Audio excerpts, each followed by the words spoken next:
This agency.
Hello, happy debate night, and welcome to The Breakdown. I am Tara Setmayer. This is the Rick Wilson, and we are just 12 days away from the election.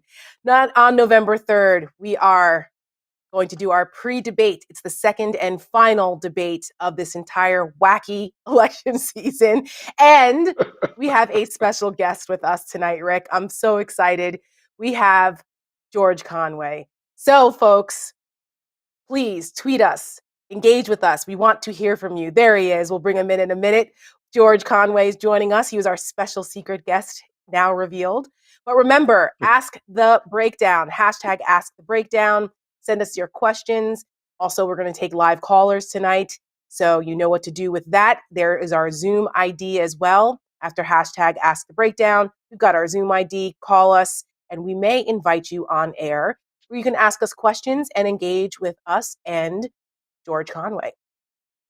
So Let me bring him in right away, Rick, because we're doing the pregame tonight. We've only got about 25 minutes to talk about this, which I think is going to be an incredible display this night, this evening. But George Conway, he is co-founder of the Lincoln Project. He is a Twitter assassin, and he's our good friend. Except that we are enemies tonight because he is an Eagles fan and I'm a Giants fan, but we are fellow Jersey people. That's all right. We love you anyway. George, welcome to the breakdown. Eagles are up 7-0. I don't want to hear it. I can't. See, he starts in with the trash talk right away. Right away. Listen, we have four Super Bowls. The Eagles have one. So we'll leave it at that. Who has the most recent Super Bowl? Doesn't matter. It doesn't matter. So George, right, so we're going to talk about Borat, right? We're going to talk about whatever you want. Whatever you want, because tonight it is what I suspect. Welcome. That's great. We want one of those. Welcome. I'm on the usual gear. I don't have any good props like that. I'm sorry. Oh my goodness. Well, let's talk about the debate. Let's get right into it. We're sending good vibes and karma and prayers to debate moderator Kristen Welker tonight. She does not have an easy job, does she? Oh, she doesn't, but she's getting help with the microphones, right? She does, in fact, have a mute button. Can you just imagine? She is the luckiest person in the country because she gets to actually mute Donald Trump. Could you imagine that power? She has the power to mute him. The country is going to mute him on November 3rd. Yes. I like to dream big, though, Tara. If I were the debate moderator, I'd want the mute button. And yes, I'd want the plastic spittle shield. But I'd also want like an industrial-grade shock collar. I mean, something that would knock down a water buffalo. Just because you want him to keep yelling over the mic and... Imagine that hair that you'd see like smoke come from that thing, or maybe it would run off. It would run off his head. Imagine what the orange makeup would do. Imagine. I joked about it last time because I'm like, was it you who said that he puts his own makeup on, or maybe it was Scaramucci? But he was darker than I am. For goodness sakes, he was plastered on so much of that Cohen makeup. And Scaramucci both have reported he does his own makeup, and very often it shows because it looks like a fairly heavy hand. Let's put it that way. Yes, he needs one of these. He needs one of these to blend. Donald. You've got to blend it in. I'm not sure blending is a strong suit for Donald. No, clearly. And he also doesn't cover all of his face, which is unfortunate. It's just odd. It's odd. George, I have a question. Do you think tonight we will finally get a healthcare plan from Donald Trump? He's been promising us 2 weeks. Are we going to see it? It's funny because he announced a healthcare plan. He gave some speech, and they put together some executive order that was just all fake. It was a fake executive order that said, "Now, therefore, I order, we are going to have great healthcare." Signed Donald J. Trump, and they made a big announcement about that. And then apparently in this Leslie Stahl interview that the Trump White House leaked today, he's saying, we'll have one soon. But, guy, you said you announced it a few weeks ago. And now he's saying, we'll get you a tremendous one soon. He doesn't even know whether he has a plan. Well, the LP Rapid Response Shop today, I don't know if we put it out there yet. I'm just going to tease it if we haven't. They had a video today of Trump since 2017 saying 2 weeks from now, there'll be a healthcare plan. And I think they found about 10 or 12 different moments where he said, it's tremendous, it's perfect, it's so good, it's the biggest, the best healthcare plan. You will love it, everyone will love it. It will do all the things for free, and it'll come in 2 weeks. I'm ready to sign it. Right. Yeah.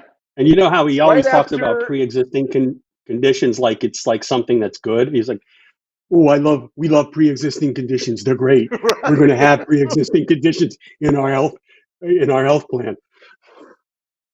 You know what? I think we need to remind folks of what's gone on since the last time we were together last night. I believe that we do have a very special meanwhile. A meanwhile? That's a meanwhile. Yeah. The commission has changed the debate rules, so they're going to have basically a mute button. Well, I think the mute is very unfair. running from his past. I had Savannah Guthrie. She was like a crazed lunatic. And so was Chris Wallace. He was terrible. And dreading his future. Kristen Welker is terrible. The whole thing is crazy. Trapped like an animal. Filled with fear. COVID. Filled with rage. What flavor ice cream do you like? I never had a question like that. Filled with lust. I'll kiss the guys and the beautiful women. One night, one dreaded night, hounding him, haunting him. Mr. President, are you nervous about Thursday? The debate. Come on, man.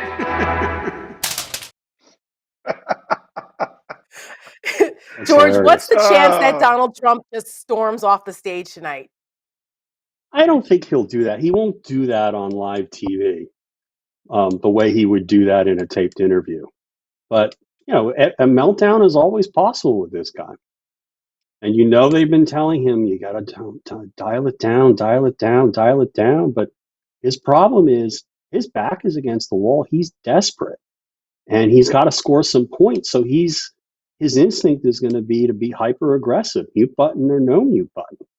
And the fact is, what he really needs to do with 12 days left and being possibly 10 or 12 points down nationally and down anywhere from 4 to 10 points in swing states is he's got to act like a normal human being, act presidential, tell the truth, not make stuff up, show empathy. In other words, do all the things that he hasn't done for 4 years. Right. So there's a He body has to double, become a is what you're completely different saying. person. Right, exactly. You need a body double. And you know President Obama was out there yesterday trying to unsettle this man. Okay, you know that the Democrats have to be consulting like the way the way the Lincoln Project has with psychologists to figure out how to ring this guy's bell. And nothing could be more provocative to this man's mind than having Obama rip him a new one, which is what he did yesterday. It was really quite good. You know, one of the things I think we're going to see tonight, George, is look, Donald Trump has nothing left as a political closing argument except his collection of grievances. It is a big bundle of, it's the ultimate Festivus collection for Donald Trump. He's got nothing but hatred, and for a part of the audience that still works. For a part of his base that still works. That's why they're going so completely bonkers over the Lincoln Project. I mean, it's not a coincidence in the space of 8 hours last night we were attacked by Laura Ingraham, Donald Trump Jr., Sebastian Gorka, and a whole variety of lower tier hangers on. You mean Gorka? Gorka, yes. Gorka. He said, take this medicine. I love this. This medicine has done wonders for my This is fish oil. I consume it, for I am Gorka. That's what Donald Trump is going to be doing when he gets out of prison. Oh, no. Jared is, the Business Insider today had an article that Jared is out looking for funding for Trump TV. Trump of TV. course. Yeah, they're going to do their own streaming channel. He's going to buy OANN. Right, OANN or Newsmax or one of those. I mean, it's of course, but of course he is.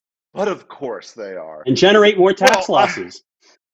Well, there you go. Yeah. Well, folks, we like to collect a catalog of Donald Trump's grievances every day, which it's become something we like to do around the shop here. So let's go ahead and roll today's edition of Grumpy Trumpy.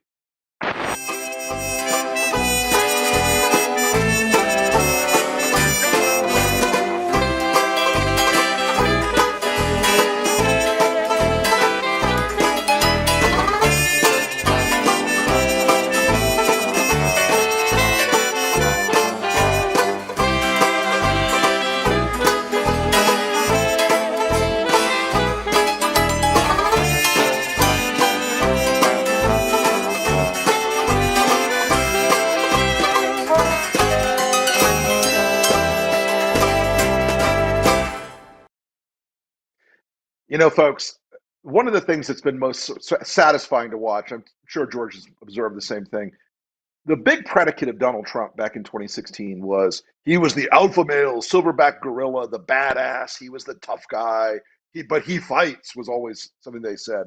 And now he is reduced to being the biggest whiny little baby that's ever been on this political stage in my lifetime. And you know what makes him whine the most is women. He's bitching about Leslie Stahl. He's complaining about Kristen Welker. He's constantly on this, female journalists in particular set him off in a way like almost nothing else. I mean, short of someone noticing his hands, a question from a female reporter that isn't from Chanel Rion from OANN, just absolutely, you can see his spine just go at that exact moment. But I think that's one of the things tonight that's going to bother him a lot. Oh, absolutely. Because you know what he has tonight? He has a combination of two things he really can't stand. He can't stand strong, assertive women, particularly women of color. Kristen Welker is a woman of color. She's tough. She's smart. And Donald Trump can't stand it. So it's a combination of his misogyny and his racial animus all wrapped up into one after a week of bad news, one bad story after another, and throwing temper tantrums the whole time.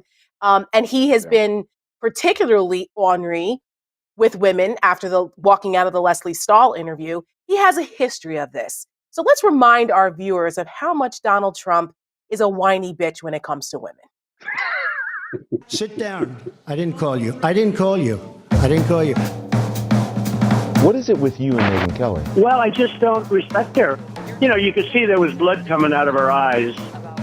Blood coming out of her wherever. I'm not responding. I'm responding to... Excuse me, I'm not responding to you. I'm talking to this gentleman. Will you please sit down? You should be saying congratulations instead of asking a really snarky question, because I know exactly what you mean by that. Many times that the U.S. is doing far better than any other country when it comes to testing. Yes. Why does that matter if everyday Americans are still losing their lives? Well, they're losing their lives everywhere in the world.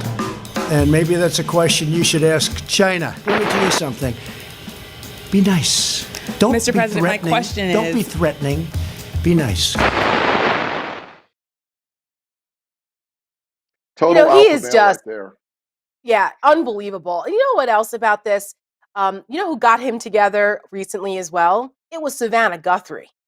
She put her foot in his ass at that town hall last week in a way that a lot of reporters have not done. And you could just see him starting to melt very early on. And he was complaining throughout that whole thing about how mean everyone was to him. And the crazy part about this whole alpha male persona that Donald Trump allegedly has is such a fake machismo. Because one of the most manly things, and Nicole Wallace talked about this today on her show, one of the most manly things to do is to be a protector. And he has done absolutely nothing to protect anyone. Right. He doesn't protect his own family. He doesn't protect his staff. He hasn't protected his Secret Service agents who protect him by being responsible. He hasn't protected the country, and he can't even protect himself. And what a weak little man he really is, where there's nothing manly about him at all. And it all stems back to his own little boy insecurities. And George, I know you have a thing or two to say about about Donald Trump's sociopathic ways. Yeah, well, that's we know his shtick by now. I mean, it's all about him, and everything has to honor him and has to celebrate him. And if it doesn't, it's bad. If anybody questions him, even asks him a factual question that sheds light that's negative on him, which is essentially what these interviewers were doing, and what happened at the town hall, and what happened, presumably, with the Leslie Stahl interview, although I haven't seen it. He can't take it. He cannot take being challenged. He cannot take being questioned. He cannot take the criticism. Thoroughly unprepared for it, and he lacks the intellectual capacity to address these issues. He's completely unknowledgeable about issues. He's completely unknowledgeable about his own job. And he's gotten away with being in this bubble for 4 years where he it doesn't directly affect him inside the White House or when he goes to these rallies. But the problem is he's running for re-election now, and there's a whole country out there that wants to know what the hell's going on. What are you doing? And it's all coming home to roost. Well, I mean, I do think the big question tonight, there's so much at stake for him. Actually, the stakes for Biden are pretty low. If Joe Biden doesn't drool on himself or fall over off the podium, he's gonna clock a great night. Donald Trump has to get in there, as George you said earlier. He's got to deliver the kind of performance his advisors want him to deliver, and he just isn't capable of doing that. I think tonight, folks, and I want to prepare our audience for this tonight. Donald Trump is going to throw crazy haymakers all night. He's going to make this a lot about Hunter Biden. He's going to claim things about Hunter Biden that are both untrue and so ludicrously untrue that that you're going to wonder like what science fiction novel they came out of. He's going to make Hunter Biden sound like an international drug lord and a supervillain of some kind. Just breathe on this, folks. It's going to be a performance, I think, for the ages, and not one that Donald Trump will look back on fondly. You know what, Rick? The idea that Trump, that's been reported, that Trump has done zero preparation for this thing, that it's going to be all about throwing those Hunter Biden haymakers. They're all up in arms. They've brought some, former Hunter Biden business guy who claims that, all this is true and just this nonsense, pulling another stunt. And I really hope that Joe Biden is prepared for this. In the past, I've used an example because I felt like they've been a little too passive with this. They were allowing Trump to get away with it for too long, and they should have preempted it. And George, you can weigh in on this in when I'm done. I call it the 8 Mile strategy. Anyone who's ever seen the movie 8 Mile with Eminem, you know what happens at the end when he gets into the rap battle with Papa Doc. What does he do? He throws out every insult that Papa Doc could possibly use against him in his own rap, where he says, yeah, I'm white. Yeah, I'm poor. Yeah, I grew up in a trailer. And he goes down the list of all the possible things and lays it out and takes the ammunition away from his opponent. And at the end, he says, tell them something about me they don't already know. Yeah. You went to private school or whatever it was. But at the end, he says, tell them something about me they don't already know. And what happens? Papa Doc drops the mic and walks off because he doesn't have any ammunition anymore. I really wish that Biden would figure out a way to employ the 8 Mile strategy where he just lays it out. I'm not saying he has to get into the details of the salacious stuff, but be more forceful about how dare you go after my son who has struggled with addiction like millions of other families in this country that can understand this. We have an opioid crisis in pockets of our country. And what you're doing is minimizing that. And he started to do that. I was happy in the first debate, but Trump interrupted him. But he started to have that kind of righteous anger about it. Like, how dare you go after my sons like that? And I think that endeared that endeared Biden more to more people than what Donald Trump was doing, because he just looked like the jerk off idiot that he is. What do you think, George? Yeah, I agree with that, and I think he's got to. I agree with that, and I think he's got to work in the fact that this stuff is probably from Russian intelligence, and that Rudy Giuliani was probably duped by Russian intelligence the same way he was duped by Borat. And this is the man who's peddling this story to the press, and the people at the New York Post who published it wouldn't sign their names to it. I mean, that a short answer like that, it's and then go into and how dare you? And I then pivot from that. Just be dismissive and contemptuous of it, and just say this is insane conspiracy mongering, and that's all you have, because you can't answer the question of why was it necessary that 220,000 Americans are dead. If you multiplied, I saw some statistic today that if you multiply times the number of years that these people would have lived had they not gotten COVID, would be in the millions. Millions of years of lives have been snuffed out because of this man's incompetence, narcissism, psychopathy.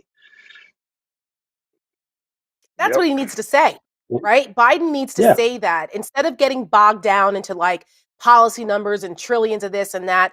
That's what he needs to do. Yeah. And he started to do that the first debate when he turned to the camera Yeah. and, directly appealed to the American people and made it relatable where Trump's failures have hurt their lives. And do you want another 4 years of this? I just hope that Yeah. he is capable of doing it. And I don't know. I think he should hit back a little bit and bring up Donald Trump's own kids and the nepotism and the corruption and the bullshit stuff that they've been doing on the taxpayer dime while in the White House. I mean, it's pure nepotism and Hatch Act violations and every other kind of corrupt, swampy thing you can think of. And no one has really gone after him for that. I don't know. I don't know that Biden will do it. I wish he And then would, I though. think he needs to also talk about the fact that, or just basically ask the public, haven't you had enough? Haven't you had Right. enough of this craziness? Right. Haven't you had enough of this just self-centeredness? Everything's about this man who doesn't do anything for you. Can't we turn the volume down? Can't we get back together to working together to solve the nation's problems instead of calling reporters names and calling political opponents names and calling everybody names and lying about my son? Can't we? There's a Yeah, better I way. think Something Biden like needs that. to remember the first debate where he went straight to camera and talked to the American people about who he is and about the situation we're in.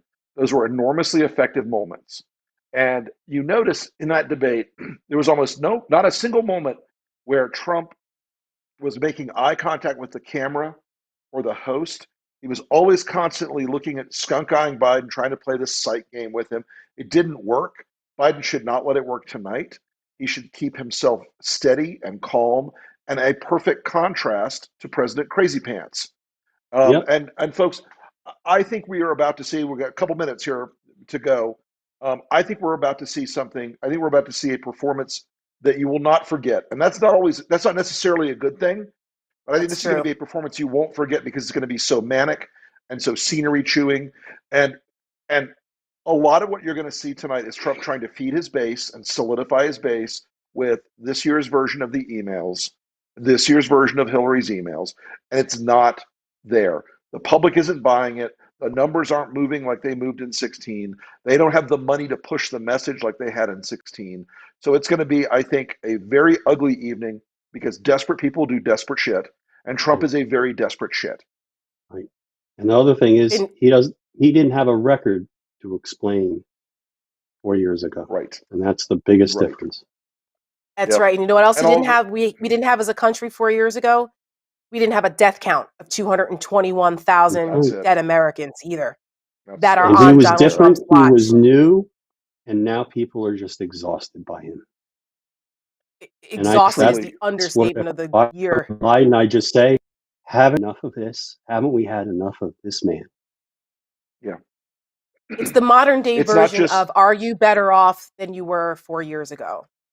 Yeah. right. That is the modern day version of that, and that needs to be the theme that's repeated over and over again throughout Biden's performance tonight. And I think if he does that, Donald Trump will lose it, and we'll just see again. It'll reinforce how unfit he is and unable to step up to the moment and lead this country out of this conundrum that we're in that was largely created by his lack of leadership.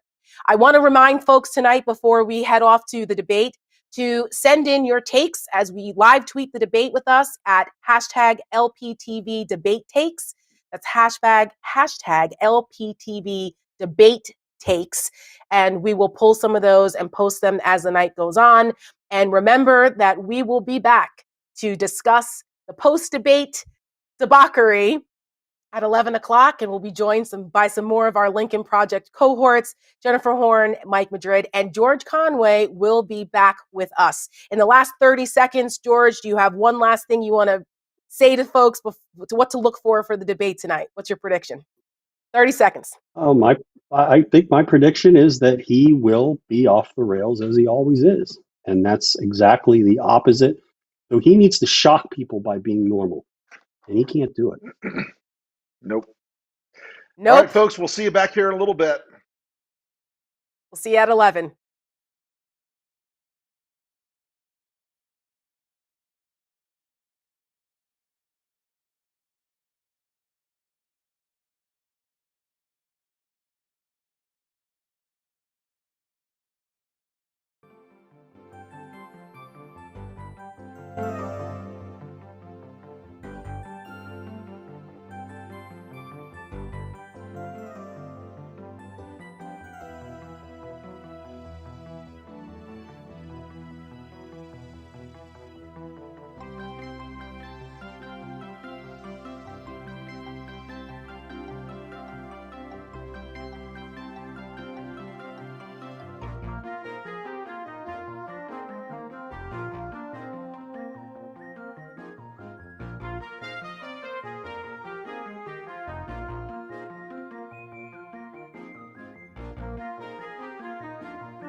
Coronavirus infection rate is again rising across the United States, and after the president himself contracted the virus 3 weeks ago.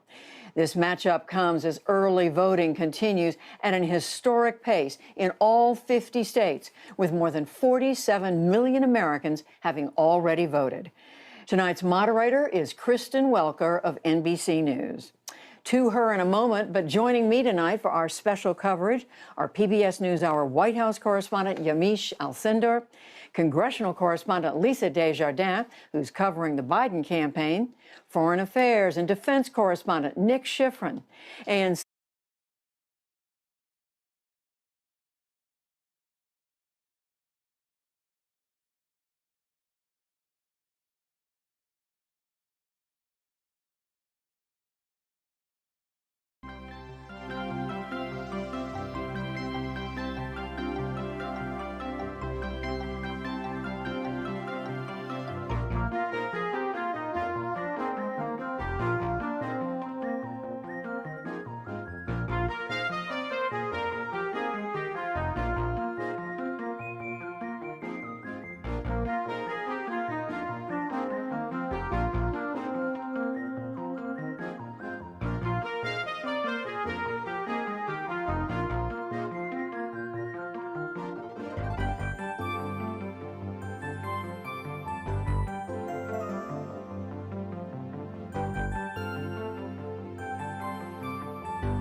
News, and I welcome you to the final 2020 presidential debate between President Donald J. Trump and former Vice President Joe Biden. Tonight's debate is sponsored by the Commission on Presidential Debates. It is conducted under health and safety protocols designed by the Commission's health security advisor. The audience here in the hall has promised to remain silent.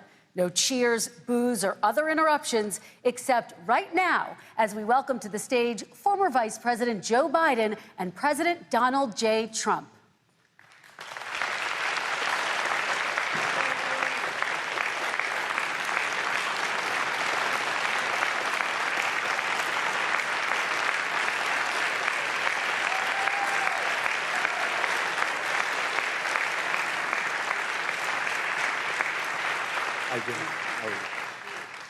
And I do want to say a very good evening to both of you. This debate will cover 6 major topics. At the beginning of each section, each candidate will have 2 minutes uninterrupted to answer my first question. The debate commission will then turn on their microphone only when it is their turn to answer, and the commission will turn it off exactly when the 2 minutes have expired.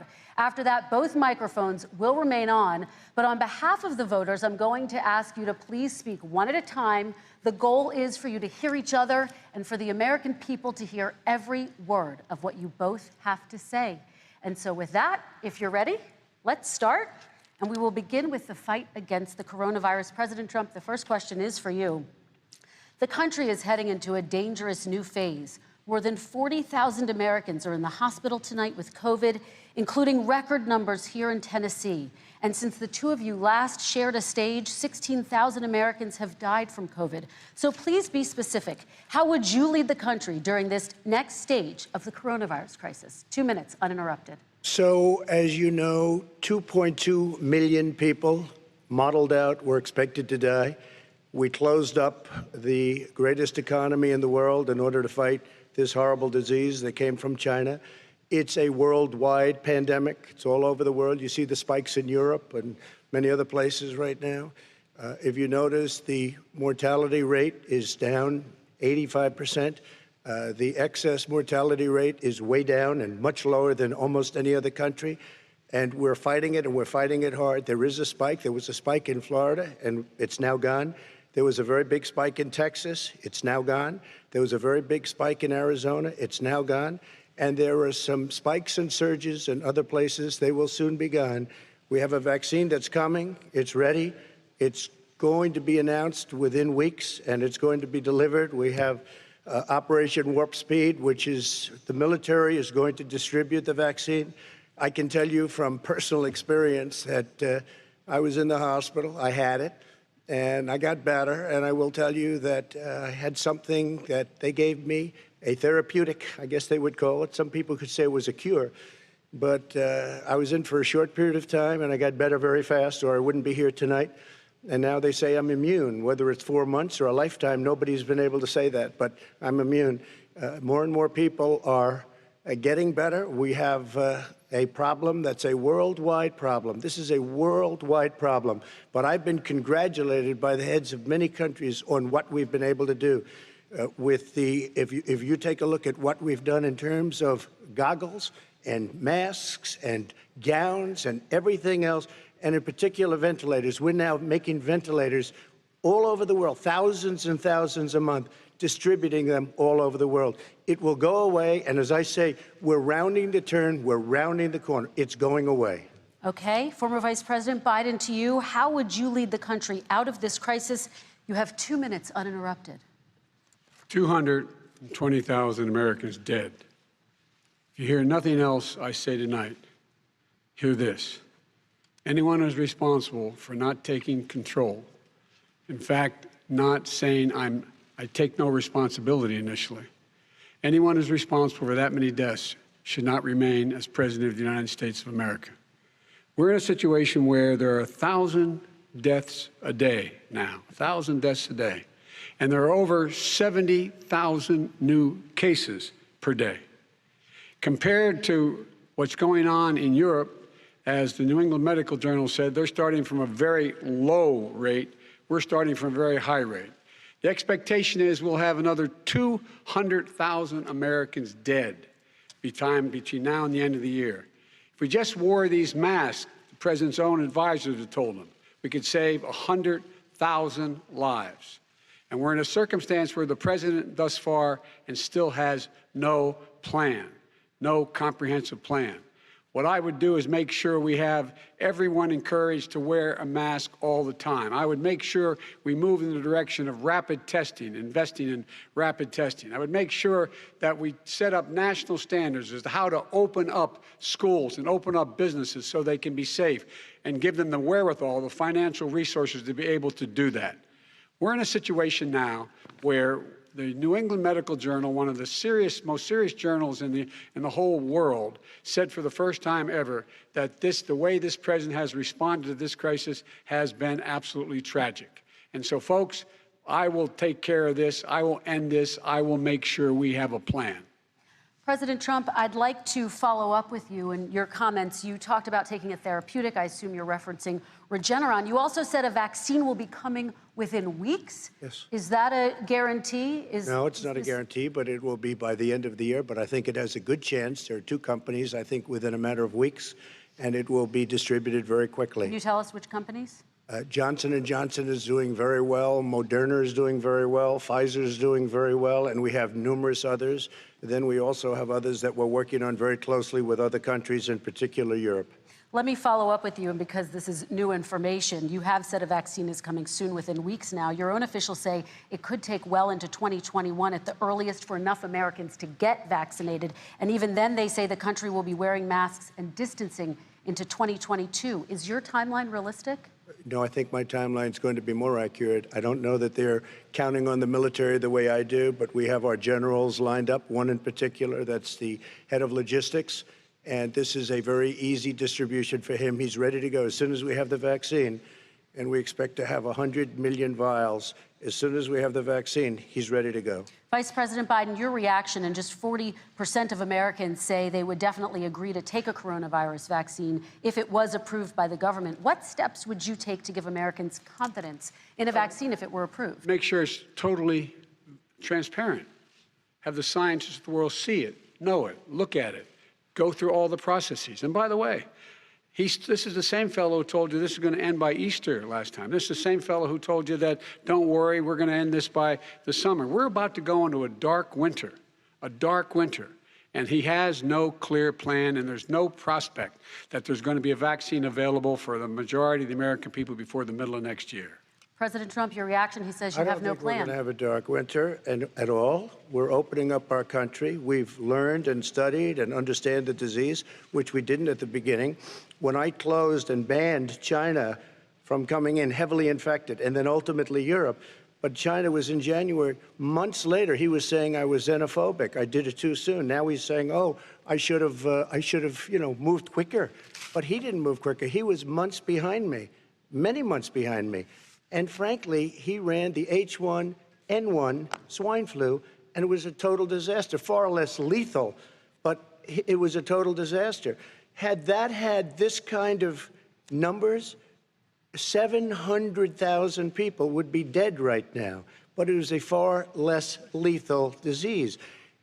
Look, his own person who ran that for him, who, as you know, was his chief of staff, said it was catastrophic, it was horrible, we didn't know what we were doing. Now he comes up and he tells us how to do this. Also, everything that he said about the way, every single move that he said we should make, that's what we've done. We've done all of it. But he was way behind us. Vice President Biden, your response. My response is he is xenophobic, but not because he shut down access from China. And he did it late after 40 countries had already done that. In addition to that, what he did, he made sure that we had 44 people that were in there in China trying to get to Wuhan to determine what exactly the source was. What did the president say in January?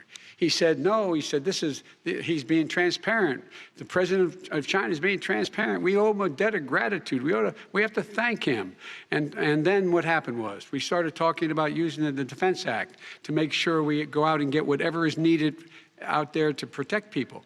And again, I go back to this. He had nothing. He did virtually nothing. And then he gets out of the hospital and he talks about, don't worry, it's all going to be over soon. Come on.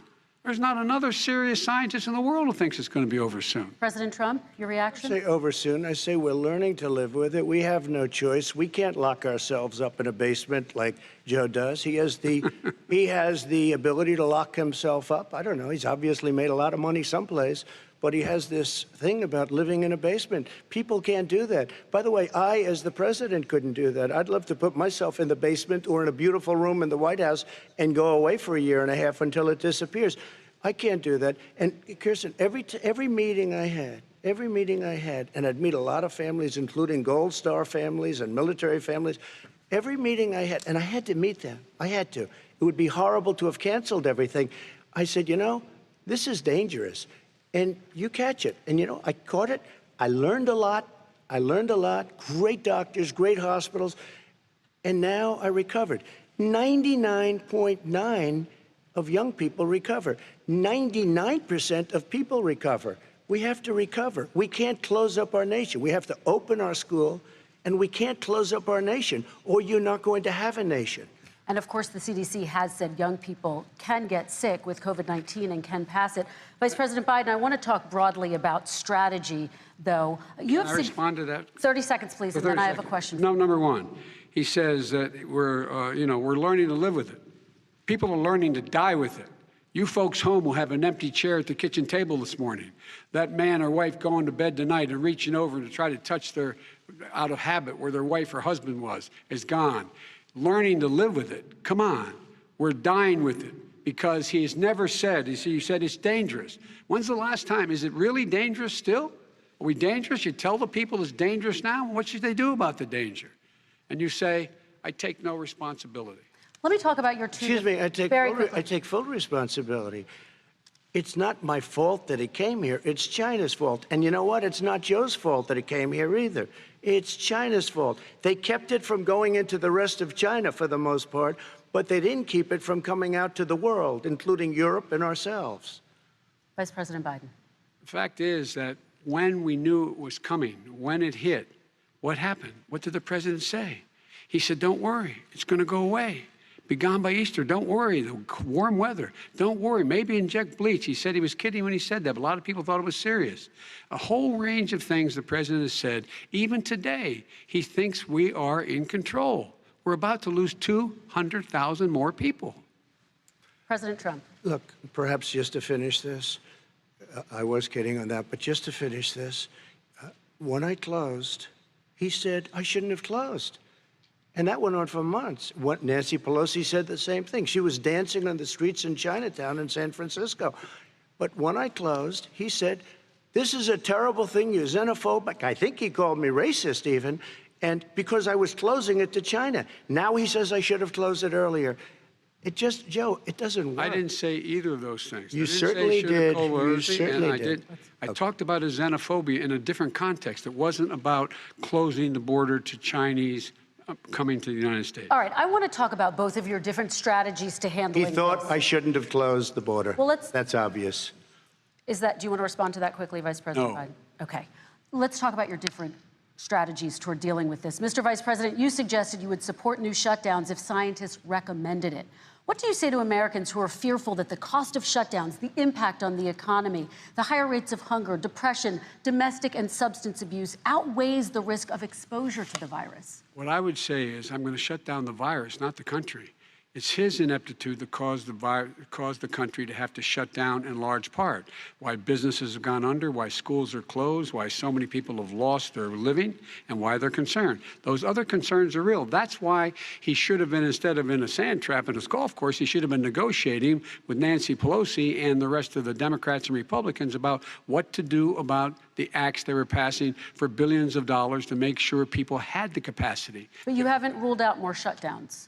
Well, no, I'm not shutting down the neighbor, but there are, look, you need standards. The standard is if you have a reproduction rate in a community that's above a certain level, everybody says, slow up, more social distancing, do not open bars and do not open gymnasiums, do not open until you get this under control, under more control. But when you do open, give the people the capacity to be able to open and have the capacity to do it safely. For example, schools. Schools, they need a lot of money to open. They need to deal with ventilation systems. They need to deal with smaller classes, more teachers, more pods. And he's refused to support that money, or at least up to now. Let's talk about schools. President Trump, I think we have to respond, if I might. Please, and then I have a follow-up. Thank you, and I appreciate that. Look, all he does is talk about shutdowns, but forget about him. His Democrat governors, Cuomo in New York, you look at what's going on in California, you look at Pennsylvania, North Carolina, Democrats all, they're shut down so tight and they're dying. They're dying. And he supports all these people. All he talks about is shutdowns. No, we're not going to shut down, and we have to open our schools. And it's like, as an example, I have a young son. He also tested positive. By the time I spoke to the doctor the second time, he was fine. It just went away. Young people, I guess it's their immune system. Let me follow up with you, President Trump. You've demanded schools open in person and insist they can do it safely. But just yesterday, Boston became the latest city to move its public school system entirely online after a coronavirus spike. What is your message to parents who worry that sending their children to school will endanger not only their kids, but also their teachers and families? I want to open the schools. The transmittal rate to the teachers is very small, but I want to open the schools. We have to open our country. We're not going to have a country. You can't do this. We can't keep this country closed. This is a massive country with a massive economy. People are losing their jobs. They're committing suicide. There's depression, alcohol, drugs at a level that nobody's ever seen before. There's abuse, tremendous abuse. We have to open our country. You know, I've said it often. The cure cannot be worse than the problem itself. And that's what's happening. And he wants to close down. He'll close down the country if one person in our massive bureaucracy says we should close it down. Vice President Biden, your response. Simply not true. We ought to be able to walk and chew gum at the same time. We ought to be able to safely open, but would they need resources to open? You need to be able to, for example, if you're going to open a business, have social distancing within the business. You need to have, if you have a restaurant, you need to have plexiglass dividers so people cannot infect one another. You need to be in a position where you can take testing rapidly and know whether a person is in fact infected. You need to be able to trace. You need to be able to provide all the resources that are needed to do this. And that is not inconsistent with saying that we're going to make sure that we can open safely. And by the way, all you teachers out there, not that many of you are going to die, so don't worry about it. Come on. President Trump, let me follow up with you quickly. By the way, I will say this. If you go and look at what's happened to New York, it's a ghost town. It's a ghost town. And when you talk about plexiglass, these are restaurants that are dying. These are businesses with no money. Putting up plexiglass is unbelievably expensive, and it's not the answer. I mean, you're going to sit there in a cubicle wrapped around with plastic. These are businesses that are dying, Joe. You can't do that to people. You just can't. Take a look at New York and what's happened to my wonderful city for so many years. I loved it. It was vibrant. It's dying. Everyone's leaving New York. Take a look at what New York has done in terms of turning the curve down in terms of the number of people dying. And I don't look at this in terms of the way he does. Blue states and red states. They're all the United States. And look at the states that are having such a spike in the coronavirus. They're the red states. They're the states in the Midwest. They're the states in the upper Midwest. That's where the spike is occurring significantly. But they're all Americans. They're all Americans. And what we have to do is say, wear these masks, number one. Make sure we get the help that the businesses need that has money's already been passed to do that. It's been out there since the beginning of the summer, and nothing's happened. President, New York has lost more than 40,000 people, 11,000 people in nursing homes. President Trump, what about... When you say spike, take a look at what's happening in Pennsylvania, where they've had it closed. Take a look at what's happening with your friend in Michigan, where her husband's the only one allowed to do anything. It's been like a prison. Now it was just ruled unconstitutional. Take a look at North Carolina. They're having spikes, and they've been closed. And they're getting killed financially. We can't let that happen, Joe. You can't let that happen. We have to open up. And we understand the disease. We have to protect our seniors. We have to protect our elderly. We have to protect especially our seniors with heart problems and diabetes problems. And we will protect them. We have the best testing in the world by far. That's why we have so many cases. Let me follow up with you before we move on to our next section. President Trump, this week you called Dr. Anthony Fauci, the nation's best-known infectious disease expert, quote, a disaster. You described him and other medical experts as, quote, idiots. If you're not listening to them, who are you listening to as you fight this? I'm listening to all of them, including Anthony. I get along very well with Anthony. But he did say, don't wear masks. He did say, as you know, this is not going to be a problem. I think he's a Democrat, but that's okay. He said, this is not going to be a problem. We are not going to have a problem at all. When Joe says that, I said, Anthony Fauci said, and others, and many others, and I'm not knocking him a lot. Nobody knew. Look, nobody knew what this thing was. Nobody knew where it was coming from, what it was. We've learned a lot. But Anthony said, don't wear masks. Now he wants to wear masks. Anthony also said, if you look back, exact words, here's his exact words. This is no problem. This is going to go away soon. So he's allowed to make mistakes. He happens to be a good person. Vice President Biden, your response quickly, and then we're going to move on to the next section. My response is that think about what the president knew in January and didn't tell the American people. He was told this was a serious virus that spread in the air, and it was much worse than the flu. He went on record and said to one of your colleagues, recorded, that in fact he knew how dangerous it was, but he didn't want to tell us. He didn't want to tell us because he didn't want us to panic. He didn't want us, Americans don't panic. He panicked. But guess what? In the meantime, we find out in the New York Times the other day that, in fact, his folks went to Wall Street and said this is a really dangerous thing. And a memo out of that meeting, not from his administration, but from some of the brokers, said sell short because we got to get moving. It's a dangerous problem. Well, this is I'm going to give you 30 seconds to respond, and then we're going to move on. The Wall Street one, I don't know. Somebody went to Wall Street. You're the one that takes all the money from Wall Street. I don't take it. Joe, you have raised a lot of money, tremendous amounts of money. And every time you raise money, deals are made, Joe. I could raise so much more money. As president and as somebody that knows most of those people, I could call the heads of Wall Street, the heads of every company in America. I would blow away every record, but I don't want to do that because it puts me in a bad position. And then you bring up Wall Street. You shouldn't be bringing up Wall Street because you're the one that takes the money from Wall Street, not me. I could blow away your records that, like you wouldn't believe. We don't need money. We have plenty of money. In fact, we beat Hillary Clinton with a tiny fraction of the money that she was able to. All right, gentlemen, we're going to move on. Don't tell me about Wall Street. Average contribution, $43. All right, we're going to move on to our next section, which is national security. And I do want to start with the security of our elections and some breaking news from overnight. Just last night, top intelligence officials confirmed again that both Russia and Iran are working to influence this election.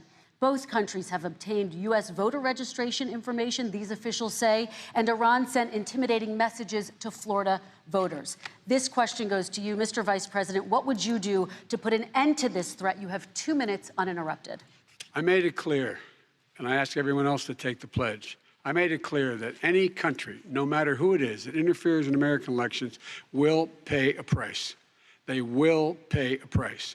And it's been overwhelmingly clear this election, I won't even get into the last one, this election, that Russia has been involved, China has been involved to some degree, and now we learn that Iran is involved.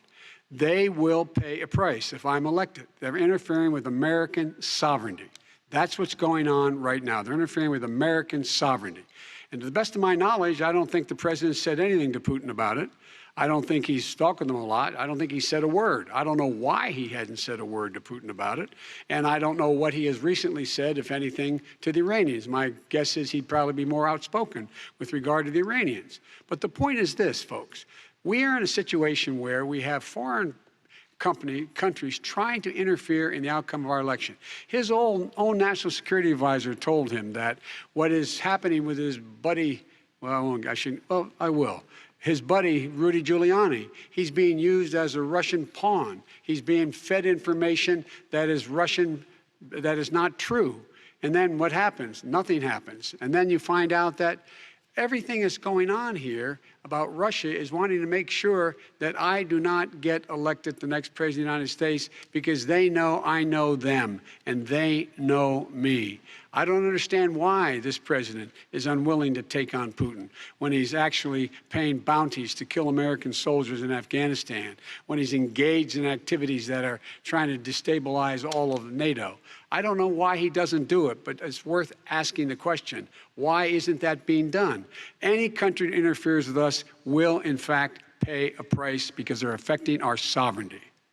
President Trump, same question to you. Let me ask the question. You're going to have 2 minutes to respond. For 2 elections in a row now, there has been substantial interference from foreign adversaries. What would you do in your next term to put an end to this? 2 minutes uninterrupted. Well, let me respond to the first part, as Joe answered. Joe got $3.5 million from Russia, and it came through Putin because he was very friendly with the former mayor of Moscow, and it was the mayor of Moscow's wife. And you got $3.5 million. Your family got $3.5 million. And you know, someday you're going to have to explain, why did you get 3.5? I never got any money from Russia. I don't get money from Russia.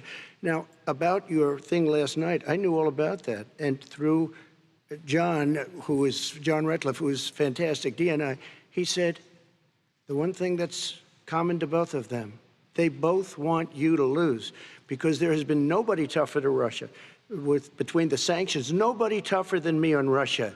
Between the sanctions, between all of what I've done with NATO, you know, I've got the NATO countries to put up an extra $130 billion, going to $420 billion a year. That's to guard against Russia. I sold, while he was selling pillows and sheets, I sold tank busters to Ukraine. There has been nobody tougher on Russia than Donald Trump. And I'll tell you, they were so bad. They took over the submarine port. You remember that very well. During your term, during you and Barack Obama, they took over a big part of what should have been Ukraine. You handed it to them, but you were getting a lot of money from Russia. They were paying you a lot of money, and they probably still are. But now, with what came out today, it's even worse. All of the emails, the horrible emails of the kind of money that you were raking in, you and your family. And Joe, you were vice president when some of this was happening, and it should have never happened. And I think you owe an explanation to the American people. Why is it? Somebody just had a news conference a little while ago who was essentially supposed to work with you and your family, but what he said was damning. And regardless of me, I think you have to clean it up and talk to the American people. Maybe you can do it right now. Vice President Biden, you may respond. 30 seconds. And then I do want to follow up on the election security. I have not taken a penny from any foreign source ever in my life. We learned that this president paid 50 times the tax in China, has a secret bank account with China, does business in China, and in fact is talking about me taking money. I have not taken a single penny from any country whatsoever, ever. Number one. Number two, this is a president, I have released all of my tax returns, 22 years. Go look at them. 22 years of my tax return. You have not released a single solitary year of your tax return. What are you hiding? Why are you unwilling? The foreign countries are paying you a lot. Russia's paying you a lot. China's paying you a lot. And your hotels and all your businesses all around the country, all around the world. And China's building a new road to a new a golf course you have overseas. So what's going on here? Why don't release your tax return or stop talking about corruption? President Trump, your response. First of all, I called my accountants under audit. I'm going to release them as soon as we can. I want to do it, and it'll show how successful, how great this company is. But much more importantly than that, people were saying $750. I asked them a week ago, I said, what did I pay? They said, sir, you prepaid tens of millions of dollars. I prepaid my tax. Tens over the last number of years. Tens of millions of dollars I prepaid. Because at some point they think it's an estimate. They think I may have to pay tax. So I already prepaid it. Nobody told me that. Did your accountant Nobody tell told you you that. Excuse them? me. And it wasn't written whenever they write this. They keep talking about $750, which I think is a filing fee. But let me just tell you, I prepaid millions and millions of dollars in taxes. Number one. Number two, I don't make money from China. You do. I don't make money from Ukraine. You do. I don't make money from Russia. You made $3.5 million, Joe, and your son gave you. They even have a statement that we have to give 10% to the big man. You're the big man, I think. I don't know, maybe you're not, but you're the big man, I think. Your son said we have to give 10% to the big man. Joe, what's that all about? It's terrible. All right, gentlemen, I want to ask you both some questions about all of this, but I'm going to let you both respond very quickly. You just said you spoke to your accountant about potentially releasing your taxes. Did he tell you when you can release them? Do you have a deadline for when you're going to release them to the American people? I get treated worse than the Tea Party got treated. Because I have a lot of people in there, deep down in the IRS, they treat me horribly. We made a deal, it was all settled until I decide to run for president. I get treated very badly by the IRS, very unfairly. But we had a deal all done. As soon as we're completed with the deal, I want to release it. But I have paid millions and millions of dollars, and it's worse than paying. I paid in advance. It's called prepaying your taxes. I paid in advance. I want to ask you both about questions regarding your potential foreign entanglements and questions that have been raised to give you both a chance to talk about this more broadly. Respond very quickly, and then I'll get to my question. Why did he's been saying this for 4 years? Show us. Just show us. Stop playing around. You've been saying for 4 years you're going to release your taxes. Nobody knows it, Mr. President. What they do know is you're not paying your taxes, or you're paying taxes that are so low. When last time he said what he paid, he said, I only pay that little because I'm smart. I know how to game the system. Come on. Come on, folks. Very quickly, President Trump, and then I want to get to two questions to both of you on this. I was put through a phony witch hunt for 3 years. It started before I even got elected. They spied on my campaign. No president should ever have to go through what I went through. Let me just say this. Mueller and 18 angry Democrats and FBI agents all over the place spent $48 million. They went through everything I had, including my tax returns, and they found absolutely no collusion and nothing wrong. $48 million. I guarantee you, if I spent $1 million on you, Joe, I could find plenty wrong. Because the kind of things that you've done and the kind of monies that your family has taken, I mean, your brother made money in Iraq, millions of dollars. Your other brother made a fortune, and it's all through you, Joe. And they say you get some of it, and you do live very well. You have houses all over the place. You live very well. All right, gentlemen, let me just ask some questions about all of this broadly. Vice President Biden, there have been questions about the work your son has done in China and for a Ukrainian energy company when you were vice president. In retrospect, was anything about those relationships inappropriate or unethical? Nothing was unethical. Here's what the deal. With regard to Ukraine, we had this whole question about whether or not, because he was on the board, I later learned of a Burisma, a company, that somehow I had done something wrong. Yet every single solitary person, when he was going through his impeachment, testifying under oath who worked for him, said, I did my job impeccably. I carried out U.S. policy. Not one single solitary thing was out of line. Not a single thing, number one. Number two, the guy who got in trouble in Ukraine was this guy trying to bribe the Ukrainian government to say something negative about me, which they would not do and did not do because it never, ever, ever happened. My son has not made money in terms of this thing about What are you talking about? China. I have not had the only guy made money from China is this guy. He's the only one. Nobody else has made money from China. Never President to Trump, deal with let China. me By the ask way, my question to you. But could I just one thing? Very quickly. His son didn't have a job for a long time, was sadly no longer in the military service. I won't get into that. And he didn't have a job. As soon as he became vice president, Burisma, not the best reputation in the world. I hear they paid him $183,000 a month. Listen to this. 183, and they gave him a $3 million upfront payment. All right. And he had no energy. I'm going to let the vice president That's respond to that quickly, 100% and then I need to get to a dishonest. question to you. Very No quickly, basis for that. Everybody investigated that. No one said anything he did was wrong in Ukraine. Okay, President Trump, this is for you. Since you took office, you've never divested from your business. You've personally promoted your properties abroad. A report this week, which was referenced, does indicate that your company has a bank account in China. So how can voters know that you don't have any foreign conflicts of interest? I have many bank accounts, and they're all listed, and they're all over the place. I mean, I was a businessman doing business. The bank account you're referring to, which is, everybody knows about it, it's listed. The bank account was in 2013. That's what it was. It was opened it was closed in 2015, I believe. And then I decided, because I was thinking about doing a deal in China like millions of other people. I was thinking about it, and I decided I'm not going to do it. Didn't like it. I decided not to do it. Had an account open, and I closed it. Okay. Excuse me. And then, unlike him, where he's vice president and he does business, I then decided to run for president after that. That was before. So I closed it before I even ran for president, let alone became president.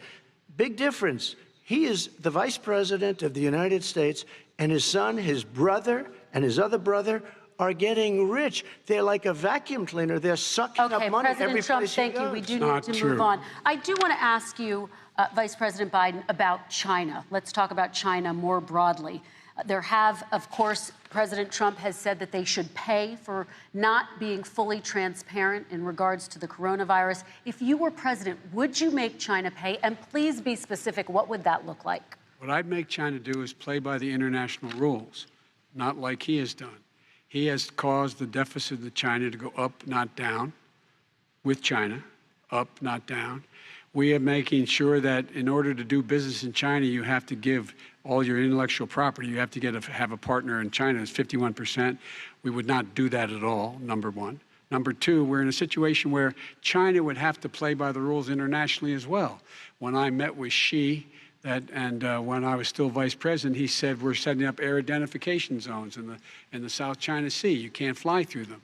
I said we're going to fly through them. We just flew B-52, B-1 bombers through it. We're not going to pay attention. They have to play by the rules. And what's he do? He embraces guys like the thugs like in North Korea and the Chinese president and Putin and others, and he pokes his finger in the eye of all of our friends, all of our allies. We make up we're 25% of the world's economy. We need to be having the rest of our friends with us saying to China, these are the rules. You play by them or you're going to pay the price for not paying by them economically. That's the way I will run it. And that's what we did in upholding steel tariffs and a range of other things when we were president and vice president. All right, let's talk about North Korea. Excuse me, no, I have to respond to that. Okay.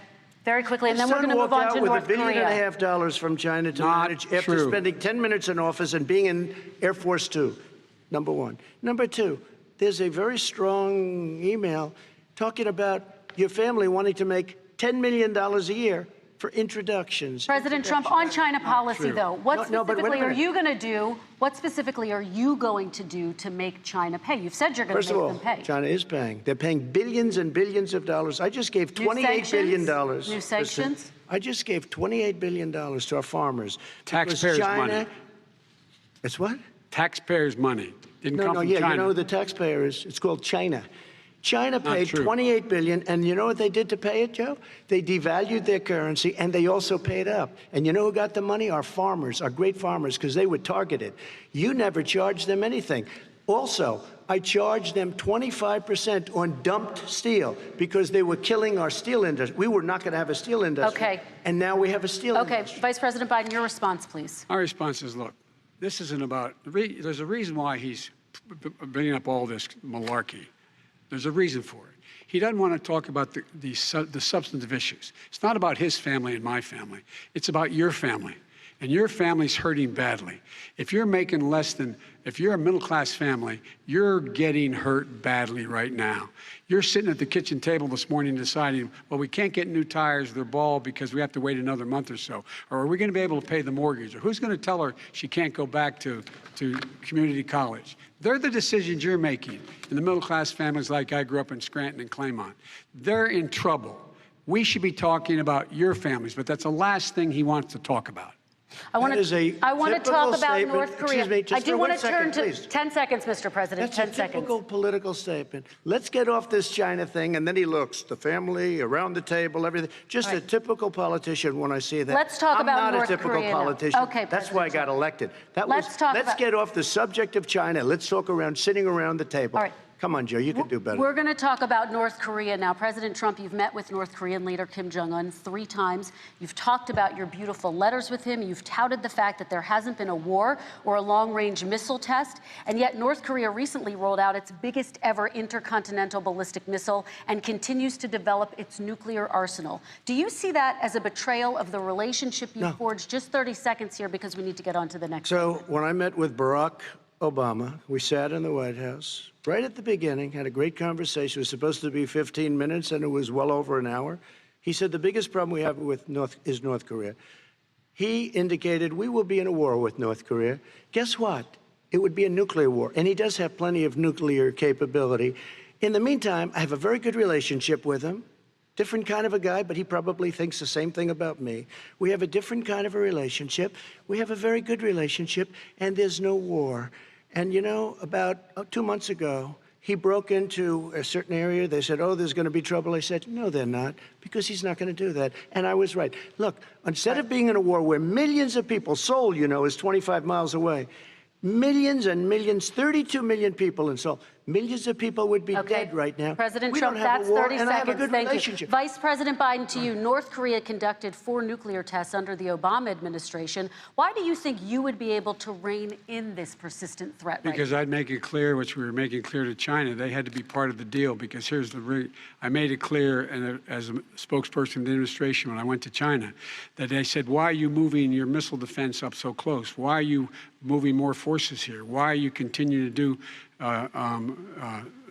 military maneuvers with South Korea? I said, because North Korea is a problem, and we're going to continue to do it so we can control them. We're going to make sure we can control them and make sure they cannot hurt us.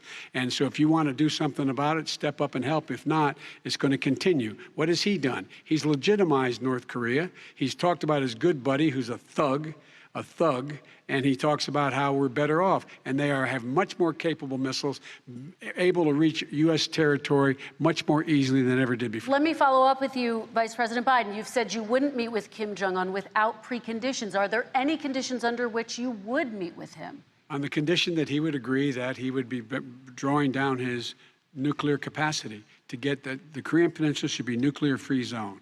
All right, let's move on to American families. Kristen, they tried Very to quickly, meet with 10 him. seconds, They President. tried to meet with him. He wouldn't do it. He didn't like Obama. He didn't like him. He wouldn't do it. Okay, I know got to for give him a fact they chance to tried. respond to that He before we wouldn't move do on. it. And that's okay. You know what? North Korea, we're not in a war. We have a good relationship. You know, people don't understand. Having a good President relationship Trump, with we have leaders to of move other on, 'cause countries we have is a lot a of good thing. We have a lot of questions to get Yes, to. not That's Your like response. saying we had a good relationship with Hitler before he, in fact, invaded Europe, the rest of Europe. Come on. The reason he would not meet with President Obama is because President Obama said, we're going to talk about denuclearization. We're not going to legitimize you, and we're going to continue to put stronger and stronger sanctions on you. That's why he wouldn't meet with us. All right, And it let's didn't move happen. on. Let's Excuse move on me. and talk He about left American me a families. mess, Kristen. President Trump, okay, we do They need to move left on. me a mess. North Korea was a mess. We And need in to fact, move if on you so that remember we the can get first to all 2 or of 3 other months, questions tonight, there was a President very Trump. dangerous period in my first 3 months before we sort of worked things out a little bit. Okay. There was a they left us a mess. And Obama would be, I think, the first to say it was the single biggest problem he thought that our country had. Okay, let's move on to American families and the economy. One of the issues that's most important to them is health care, as you both know. Today, there was a key vote on a new Supreme Court Justice, Amy Coney Barrett, and health care is at the center of her confirmation fight. Over 20 million Americans get their health insurance through the Affordable Care Act. It's headed to the Supreme Court, and your administration, Mr. President, is advocating for the court to overturn it.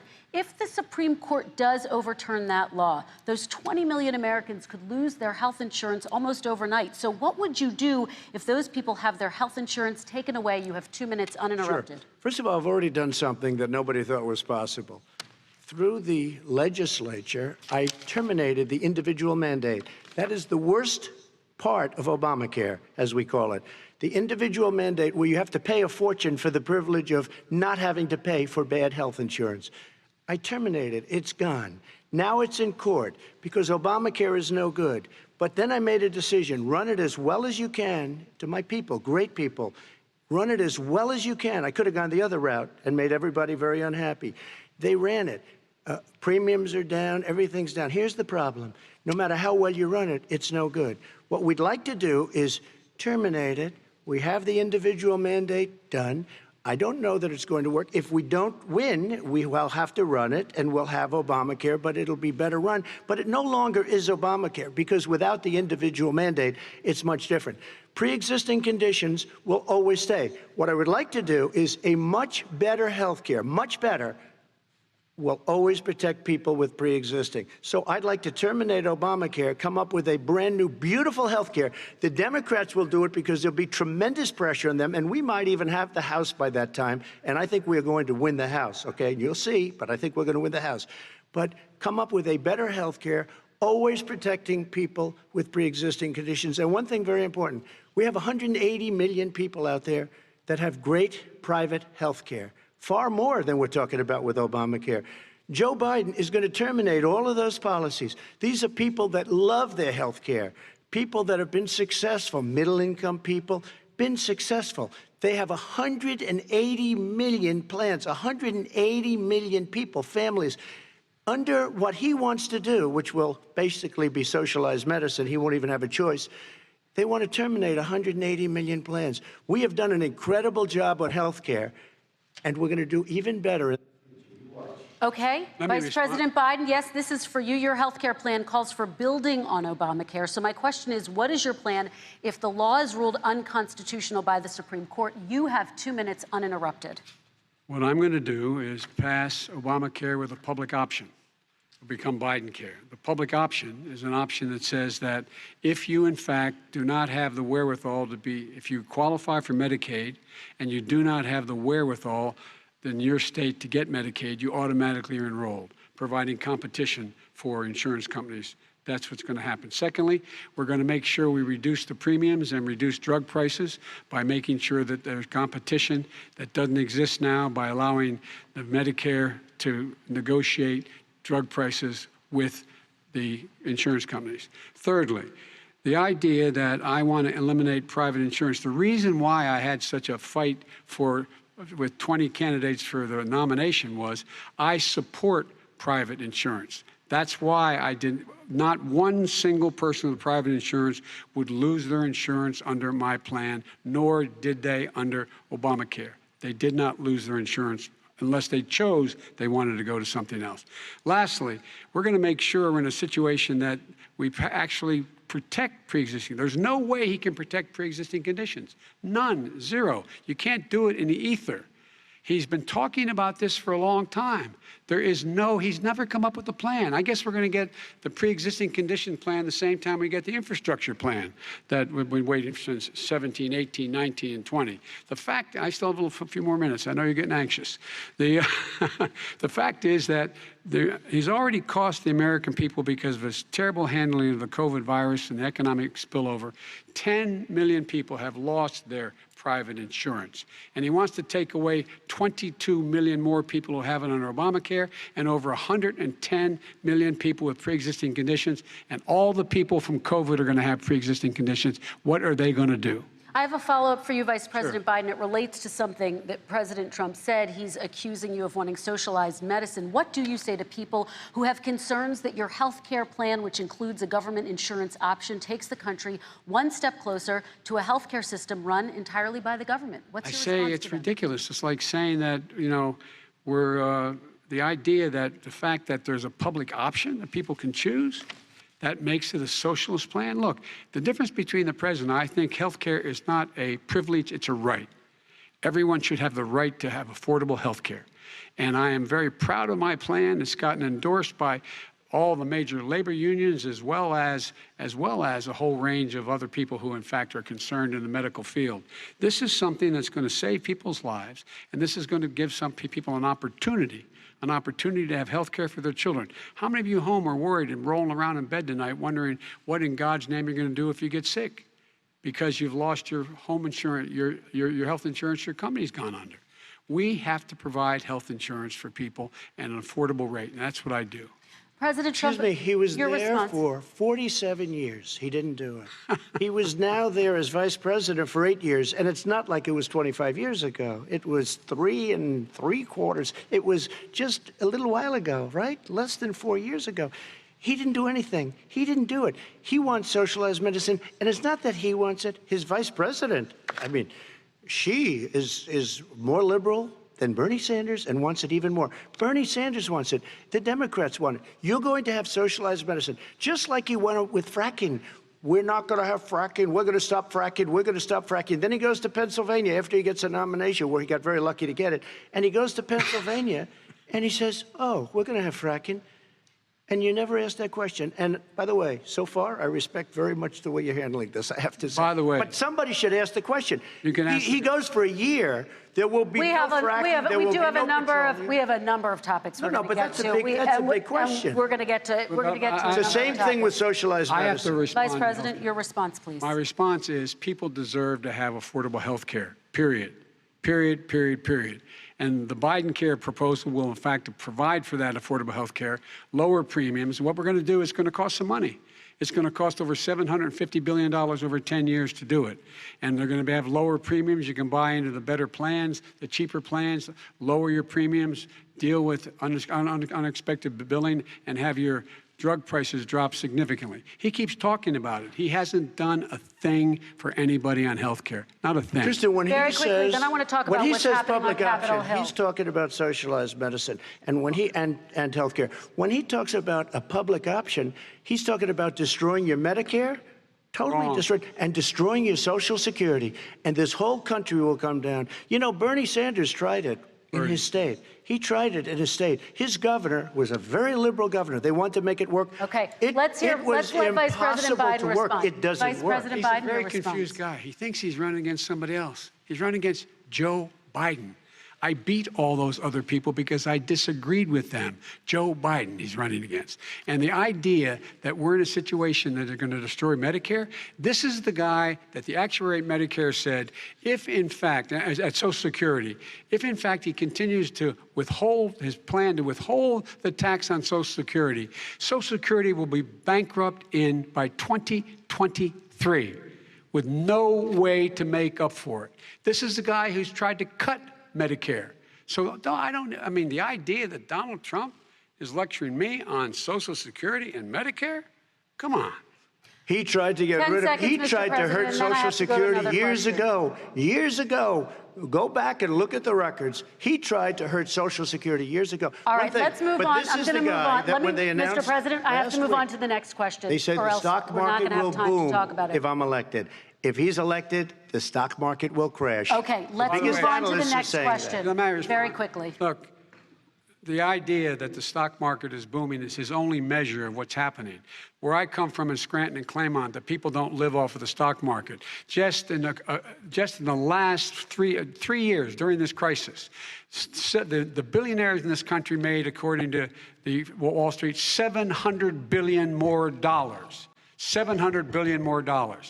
Because that's his only measure. What happens to the ordinary people out there? what happens to them? Let's talk about what's happening on Capitol Hill. We're going to move on, 401ks are through the roof. We're going to move on. Stock are through the roof. All right. And he doesn't come from Scranton. That's like he lived there for a short period of time before he even knew it. We're going to move on to the next question. And the people of Pennsylvania Let me will move show on you to my that. next question, They gentlemen. understand. As of tonight, more than 12 million people are out of work. And as of tonight, 8 million more Americans have fallen into poverty, and more families are going hungry every day. Those hit hardest are women and people of color. They see Washington fighting over a relief bill. Mr. President, why haven't you been able to get them the help they need? 30 seconds here. Because Nancy Pelosi doesn't want to approve it. I do. But you're the president.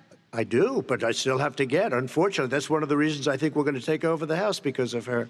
Nancy Pelosi doesn't want to approve anything because she'd love to have some victories on a date called November 3rd. Nancy Pelosi does not want to approve it. We are ready, willing, and able to do something. Don't forget, we've already approved 3 plans, and it's gone through, including the Democrats, in all fairness. This one she doesn't want. It's near the election because she thinks it helps her politically. I think it hurts her politically. All right, Mr. Vice President. The Republican leader in the United States Senate said he can't pass it. He will not be able to pass it. He does not have Republican votes.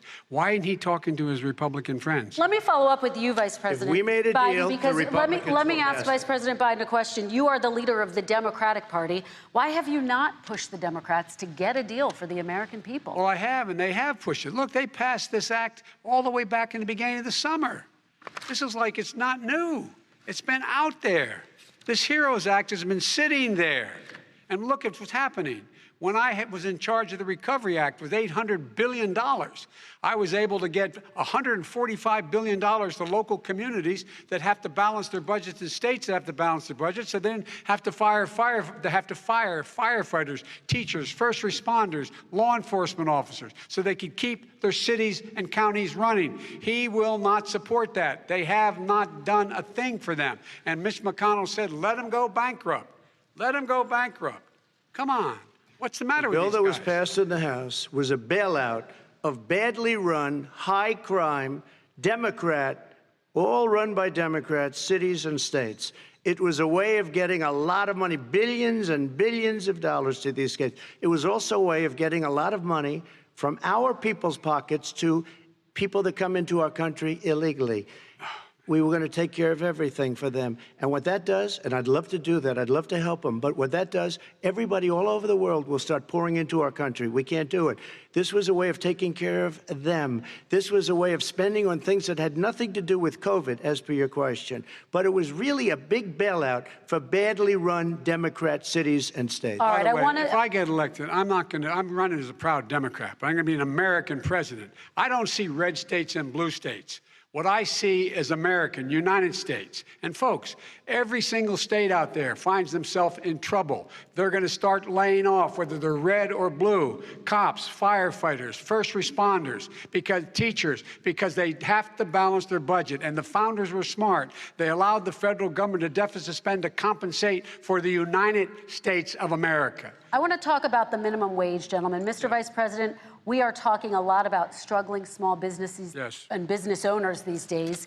Do you think this is the right time to ask them to raise the minimum wage? You, of course, support a $15 federal minimum wage. I do, because I think one of the things we're going to have to do is we're going to have to bail them out, too. We should be bailing them out now, those small businesses. You got 1 in 6 of them going under. They're not going to be able to make it back. They passed a package that allows us to be able to call PPP. Money is supposed to go to help them do everything from organize how they can deal with their businesses being open safely.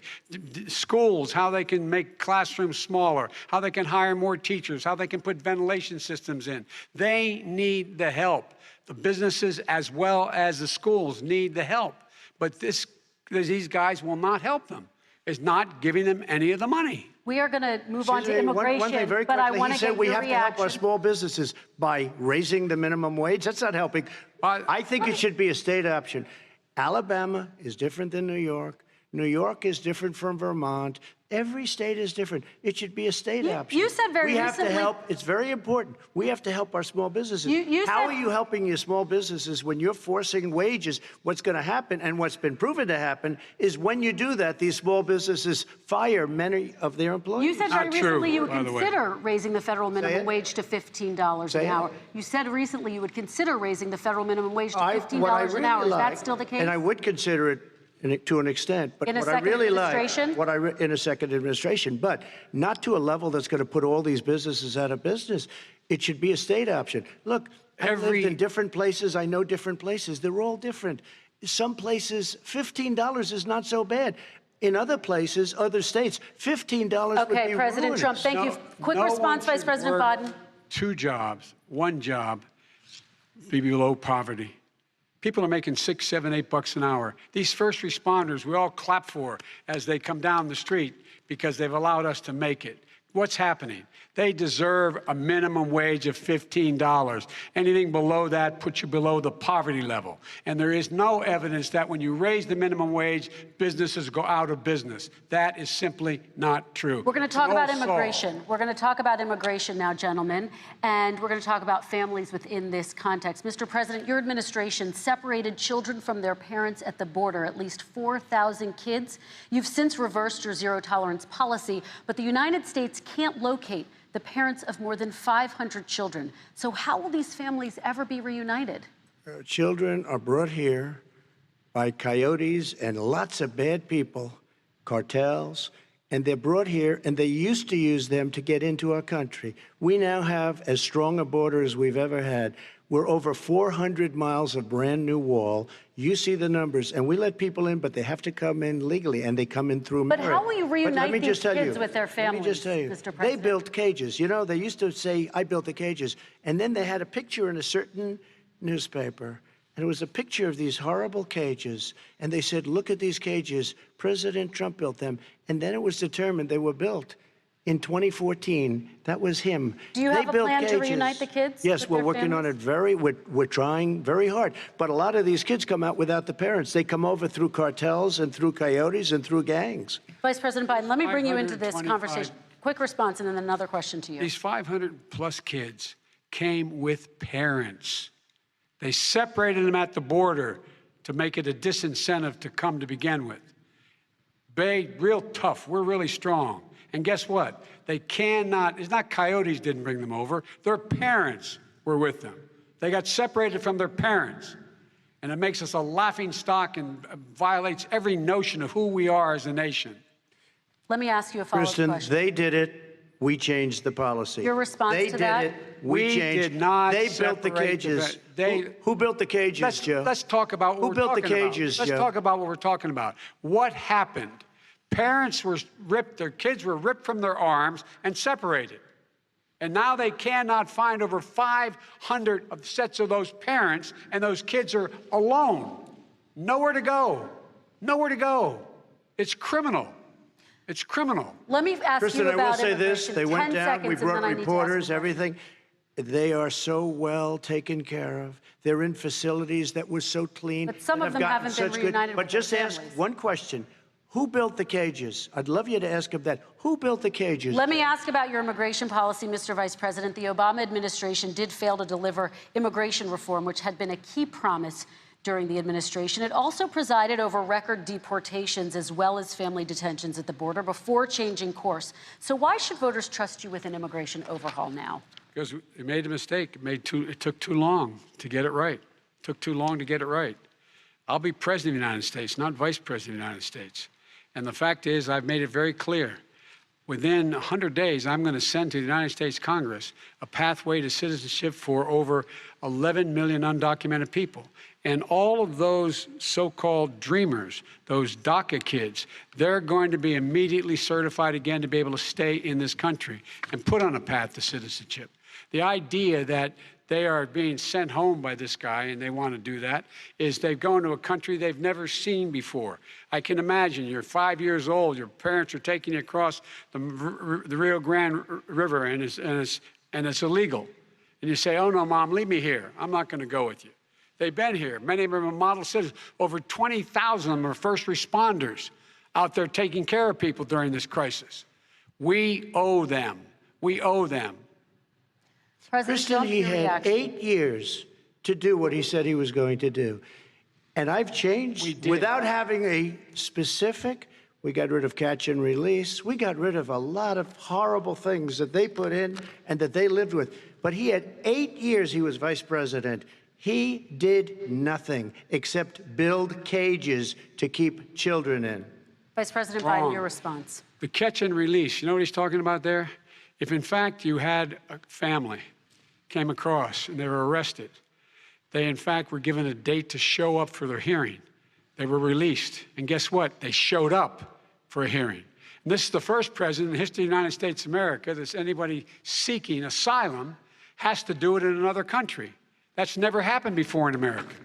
That's never happened before in America. You come to the United States and you make your case that I seek asylum based on the following premise, why I deserve it under American law. They're sitting in squalor on the other side of the river. President Trump, your response, So 30 important. seconds, and then we'll move It just shows that he has no understanding of immigration or the laws. Catch and release is a disaster. A murderer would come in, a rapist would come in, a very bad person would come in. We would take their name. We have to release them into our country. And then you say they come back. Less than 1% of the people come back. We have to send ICE out and Border Patrol out to find them. We would say, come back in 2 years, 3 years. We're going to give you a court case. You need Perry Mason. We're going to give you a court case. When you say they come back, they don't come back, Joe. They never come back. Only the really, I hate to say this, but those with the lowest IQ, they might come back. Okay, But they're President Trump, very, let's very give few. Vice President Biden a chance to respond, and then we're going to move on to the You next don't know section. the law, Joe. Vice President Biden, your response. Know the law, what he's telling you is simply not true. Well, check it out. They don't come back. Check it out. All right, let's move on. But we don't have to the worry next about it because they section. terminated it, so we don't have to worry about Let's it. move on to the next And you have section. 525 kids not knowing where in God's name they're going to be and lost their parents. Go ahead. All right, let's talk about our next section, which is race in America. And I want to talk about the way Black and brown Americans experience race in this country. Part of that experience is something called the talk. It happens regardless of class and income. Parents who feel they have no choice but to prepare their children for the chance that they could be targeted, including by the police, for no reason other than the color of their skin. Mr. Vice President, in the next 2 minutes, I want you to speak directly to these families. Do you understand why these parents fear for their children? I do. I do. You know, my daughter is a social worker, and she's written a lot about this. She has a graduate degree from the University of Pennsylvania in social work. And you know, one of the reasons why I ended up working on the east side of Wilmington, Delaware, which is 90% African American, was to learn more about what was going on. What I never had to tell my daughter, if she's pulled over, make sure she puts, for a traffic stop, put both hands on top of the wheel and don't reach for the glove box because someone may shoot you. But a black parent, no matter how wealthy or how poor they are, has to teach their child when you're walking down the street, don't have a hoodie on when you go across the street. Making sure that you, in fact, if you get pulled over, just yes, sir, no, sir, hands on top of the wheel, because you are, in fact, the victim, whether you're a person making child of a $300,000 a year person or someone who's on food stamps. The fact of the matter is there is institutional racism in America. And we have always said, we've never lived up to it, that we hold these truths to be self-evident. All men and women are created equal. But guess what? We have never, ever lived up to it, but we've always constantly been moving the needle further and further to inclusion, not exclusion. This is the first president to come along and says, that's the end of that. We're not going to do that anymore. We have to provide for economic opportunity, better education, better health care, better access to schooling, better access to opportunity to borrow money to start businesses. All the things we can do, and I've laid out a clear plan as to how to do those things, just to give people a shot. It's about accumulating the ability to have wealth as well as it is to be free from violence. President Trump, same question to you, and let me remind you of the question. I would like you to speak directly to these families. Do you understand why these parents fear for their children? Yes, I do. And again, He's been in government 47 years. He never did a thing except in 1994 when he did such harm to the black community. And they were called, and he called them super predators. And he said that. He said it, super predators. And they have never lived that down. 1994, your crime bill, the super predators. Nobody has done more for the black community than Donald Trump. And if you look, with the exception of Abraham Lincoln, possible exception, but the exception of Abraham Lincoln, nobody has done what I've done. Criminal justice reform, Obama and Joe didn't do it. I don't even think they tried because they had no chance at doing it. They might have wanted to do it, but if you had to see the arms I had to twist to get that done, it was not a pretty picture, and everybody knows it, including some very liberal people that cried in my office. They cried in the Oval Office. 2 weeks later, they're out saying, gee, we have to defeat him. Criminal justice reform, prison reform, opportunity zones with Tim Scott, a great senator from South Carolina. He came in with this incredible idea for opportunity zones. It's one of the most successful programs. People don't talk about it. Tremendous investment is being made. Biggest beneficiary, the black and Hispanic communities, and then historically black colleges and universities. After 3 years of coming to the office, I love some of those guys. They were great. They came into the office and they said, I said, what are you doing? After 3 years, I said, why do you keep coming back? Because we have no funding. I said, you don't have to come back every year. We have to come back because President Obama would never give them long-term funding, and I did. 10-year long-term funding, and I gave them more money than they asked for because they said, I think you need more. And I said, the only bad part about this is I may never see you again because I got very friendly with them, and they like me and I like them. But I saved historically black colleges and universities. Okay, and we're going to talk about both of your records, but your response to that, Vice President? My response to that is I never, ever said what he accused me of saying. The fact of the matter is, in 2000, though, after the crime bill had been in the law for a while, this is a guy who said, the problem with the crime bill, there's not enough people in jail. There's not enough people in jail. And go on my website, get the quote, the date when he said it. Not enough people. He talked about marauding gangs, young gangs, and the people who are going to maraud our cities. This is a guy who in the Central Park five innocent black kids, he continued to push for making sure that they got the death penalty. None of them were guilty of the crimes they were suggested. Look, and talk about granted, he did in fact let 20 people, he commuted 20 people's sentences. We commuted over 1,000 people's sentences. Over 1,000. The very law he's talking about is a law that, in fact, initiated by Barack Obama. And secondly, we're in a situation here where the federal prison system was reduced by 38,000 people under our administration. And one of these things we should be doing, there should be no minimum mandatories in the law. That's why I'm offering $20 billion to states to change their state laws to eliminate minimum mandatories and set up drug courts. No one should be going to jail because they have a drug problem. They should be going to rehabilitation, not to jail. We should fundamentally change the system, and that's what I'm going to do. But why didn't he do it 4 years ago? Why didn't you do that 4 years ago, even less than that? Why didn't you do it? You were vice president. You keep talking about all these things you're going to do and you're going to do this, but you were there just a short time ago and you guys did nothing. We did. You know, Joe, I ran because of you. I ran because of Barack Obama, because you did a poor job. If I thought you did a good job, I would have never run. I would have never run. I ran because of you. I'm looking at you now. You're a politician. I ran because of you. All right, Vice President Biden, your response to that, and then I do have some questions for both of you. Well, I tell you what, I hope he does look at me, because what's happening here is, you know who I am, you know who he is, you know his character, you know my character, you know our reputations for honor and telling the truth. I am anxious to have this race. I am anxious to see this take place. The character of the country is on the ballot. Our character is on the ballot. Look at us closely. Let me ask some follow-up. Please respond, and then we're going to have follow-up questions. If this stuff is true about Russia, Ukraine, China, other countries, Iraq, if this is true, then he's a corrupt politician. All right. So don't give me the stuff about how you're this innocent baby. Joe, they're calling you a corrupt politician. Nobody. President Trump, I want to stay on the issue of race. We're talking about the issue. Laptop from hell. President Trump, we're talking about race right now, and I do want to stay on the issue of race. President Trump, I have to respond to that. Please, because look, very quickly. there are 50 former national intelligence folks who said that what he's accusing me of is a Russian plant. They have said that this has all the 5 former heads of the CIA, both parties, say what he's saying is a bunch of garbage.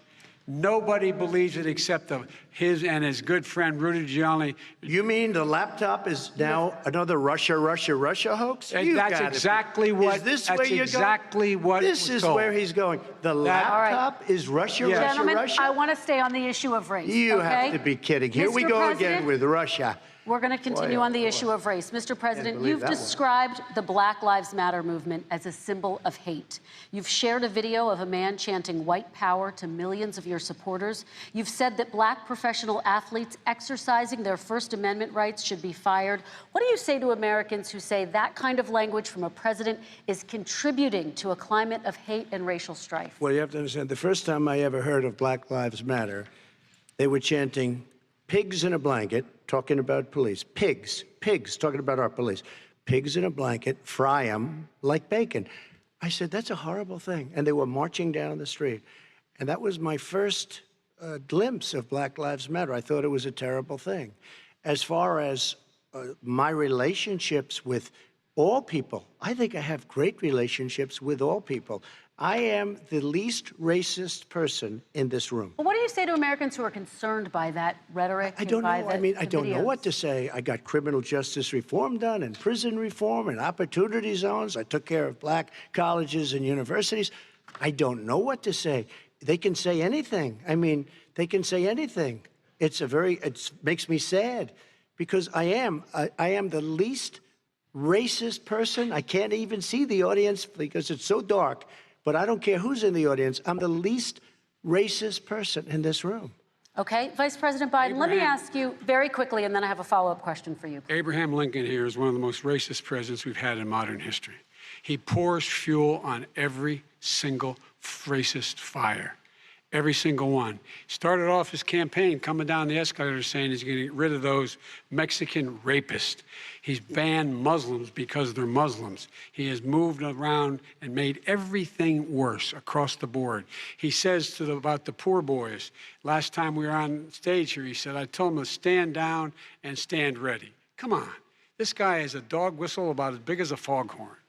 President Trump, I'm going to give you 10 seconds to respond, and then I have a follow-up. He made a reference to Abraham Lincoln. Where did that come in? I mean, you said you're Abraham Lincoln. No, where did that? No. You said, I said not since Abraham Lincoln has anybody done what I've done for the black community. And I'm saying, I didn't say I'm Abraham Lincoln. I said not since Abraham Lincoln has anybody done what I've done for the black community. Now, you have done nothing other than the crime bill, which put tens of thousands of black men, mostly in jail. All right, let me know what? let me they ask remember Vice it President because if you Biden look a at what's question. happening with the voting right now, Let me ask they Vice remember President that Biden you treated them about very, very badly. Just take a look at what's happening out there. Vice President Biden, let me give you a chance to respond within this context. Crime bills that you supported in the 80s and 90s contributed to the incarceration of tens of thousands of young black men who had small amounts of drugs in their possession. They are sons, they are brothers, they're fathers, they're uncles, whose families are still to this day, some of them suffering the consequences. So speak to those families. Why should they vote for you? One of the things is that in the 80s, we passed 100%, all 100 senators voted for it, a bill on drugs and how to deal with drugs. It was a mistake. I've been trying to change the sense and particularly the portion on cocaine. That's why I've been arguing that, in fact, we should not send anyone to jail for a pure drug offense. They should be going into treatment across the board. That's what we should be spending money. That's why I set up drug courts, which were never funded by our Republican friends. They should not be going to jail for a drug or an alcohol problem. They should be going into treatment. That's what we've been trying to do. That's what I'm going to get done because I think The American people have now seen that, in fact, it was a mistake to pass those laws relating to the drug, but they were not in the crime bill. But why didn't he get it done? See, it's all talk, no action with these politicians. Why didn't he get it done? That's what I'm going to do when I become president.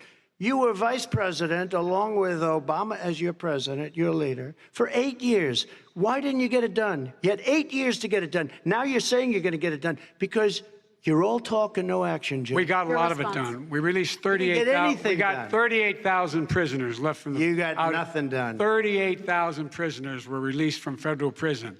There were over 1,000 people who were given clemency. In fact, we're the ones that put in the legislation saying we could look at pattern and practice of police departments and what they were doing, how they were conducting themselves. I could go on, but we began the process. We began the process. We lost an election. That's why I'm running to win back that election and change his terrible policy. I just asked one question. Why didn't you do it in the 8 years, a short time ago? Why didn't you do it? You just said, I'm going to do that. I'm going to do this. You put tens of thousands of mostly black young men in prison. Now you're saying you're going to undo that. Why didn't you get it done? You had 8 years with Obama. You know why, Joe? Because you're all talk and no action. All right, Vice President Biden, and then we're going to move on to the next section. We had a Republican Congress. That's the answer. Well, you got to talk them into it, Joe. Sometimes all right. You got to talk them into it. We're going to move on to our next section, like I did with criminal justice reform. I had to talk Democrats into it. Gentlemen, we're running out of time, so we got to get on to climate change, please. You both have very different visions on climate change. President Trump, you say that environmental regulations have hurt jobs in the energy sector. Vice President Biden, you have said you see addressing climate change as an opportunity to create new jobs. For each of you, how would you both combat climate change and support job growth at the same time? Starting with you, President Trump, you have 2 minutes uninterrupted. So we have the Trillion Trees program. We have so many different programs. I do love the environment, but what I want is the cleanest, crystal clear water, the cleanest air. We have the best, lowest number in carbon emissions, which is a big standard that I notice Obama goes with all the time. Not Joe. I haven't heard Joe use the term because I'm not sure he knows what it represents or means, but I have heard Obama use it. And we have the best carbon emission numbers that we've had in 35 years under this administration. We are working so well with industry, but here's what we can't do. Look at China, how filthy it is. Look at Russia. Look at India. It's filthy. The air is filthy. The Paris Accord, I took us out because we were going to have to spend trillions of dollars, and we were treated very unfairly. When they put us in there, they did us a great disservice. They were going to take away our businesses. I will not sacrifice tens of millions of jobs, thousands and thousands of companies because of the Paris Accord. It was so unfair. China doesn't kick in until 2030. Russia goes back to a low standard, and we kicked in right away. It would have destroyed our businesses. So, you ready? We have done an incredible job environmentally. We have the cleanest air, the cleanest water, and the best carbon emission standards that we've seen in many, many years. Vice President and we Biden. haven't destroyed our industries. Vice President Biden, 2 minutes to you, uninterrupted. Climate change and climate warming, global warming, is an existential threat to humanity. We have a moral obligation to deal with it. And we're told by all the leading scientists in the world we don't have much time. We're going to pass the point of no return within the next 8 to 10 years. 4 more years of this man eliminating all the regulations that were put in by us to clean up the climate, to limit limit of emissions will put us in a position where we're going to be in real trouble. Here's where we have a great opportunity. I was able to get both all the environmental organizations as well as labor, the people worried about jobs, to support my climate plan. Because what it does, it will create millions of new good-paying jobs. We're going to invest in, for example, 500,000 50,000 charging stations on our highways so that we can own the electric car market of the future. In the meantime, China is doing that. We're going to be in a position where we're going to see to it that we're going to take 4 million existing buildings and 2 million existing homes and retrofit them so they don't leak as much energy, saving hundreds of millions of barrels of oil in the process and creating significant number of jobs. And by the way, the whole idea of what this is all going to do, it's going to create millions of jobs, and it's going to clean the environment. Our health and our jobs are at stake. That's what's happening. And what right now, by the way, Wall Street firms indicated that my plan will in fact create 18.6 million jobs, 7 million more than his. This is from Wall Street. And I'll create $1 trillion more in economic growth than his proposal does. Not on climate, just on the economy. President Trump, you're Today came out and said very strongly, $6,500 will be taken away from families under his plan, that his plan is an economic disaster. If you look at what he wants to do, if you look at his environmental plan, you know who developed it? AOC plus 3. They know nothing about the climate. I mean, she's got a good line of stuff, but she knows nothing about the climate. And they're all hopping through hoops for AOC plus 3. Look, their real plan costs $100 trillion. If we had the best year in the history of our country for 100 years, we would not even come close to a number like that. When he says buildings, they want to take buildings down because they want to make bigger windows into smaller windows. As far as they're concerned, if you had no window, it would be a lovely thing. This is the craziest plan that anybody has ever seen. And this wasn't done by smart people. This wasn't done by anybody. Frankly, I don't even know how it can be good politically. Right. They want to spend $100 trillion. That's their real number. He's trying to say it was 6. It's $100 trillion. They want to knock down buildings and build new buildings with little, tiny, small windows. I mean, and many other things. Okay. And many other things. Let me have the Vice President respond, and we're running out of time, and we have a lot more questions to get to. So let's hear from the Vice President. I have a number more questions. I don't know where he comes from. I don't know where he comes up with these numbers. Queens. $100 trillion. Give me a break. This plan was endorsed by every major environmental group and every labor group. Because they know the future lies. The future lies in us being able to breathe, and they know there are good jobs in getting us there. And by the way, the fastest growing industry in America is solar energy and wind. He thinks wind causes cancer, windmills. It's the fastest growing jobs, and they pay good prevailing wages, $45, $50 an hour. We can grow and we can be cleaner if we go the route I'm proposing. President Trump, please respond, and then I have some follow-up. We are energy independent for the first time. We don't need all of these countries that we had to fight war over because we needed their energy. We are energy independent. I know more about wind than you do. It's extremely expensive, kills all the birds. It's very intermittent. It's got a lot of problems. And they happen to make the windmills in both Germany and China.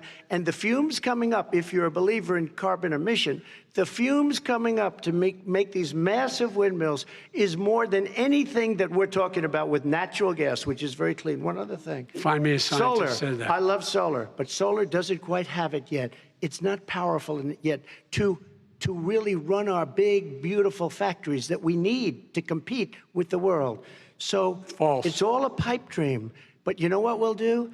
We're going to have the greatest economy in the world. But if you want to kill the economy, get rid of your oil industry. You want, and what about fracking? All right, let me allow Vice President Biden to respond. I never said I oppose fracking. You said it on tape. I did. Show the tape. Put it on your website. I'll put it on. Put it on the website. The fact of the matter is he's flat lying.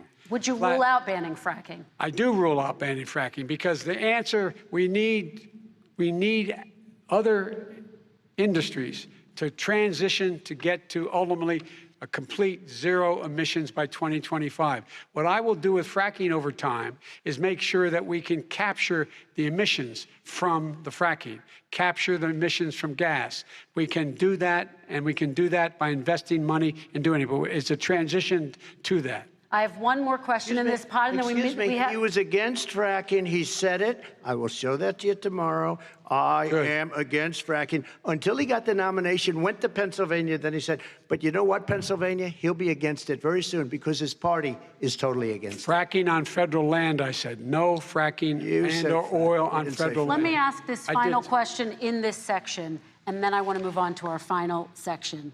President Trump, people of color are much more likely to live near oil refineries and chemical plants. In Texas, there are families who worry the plants near them are making them sick.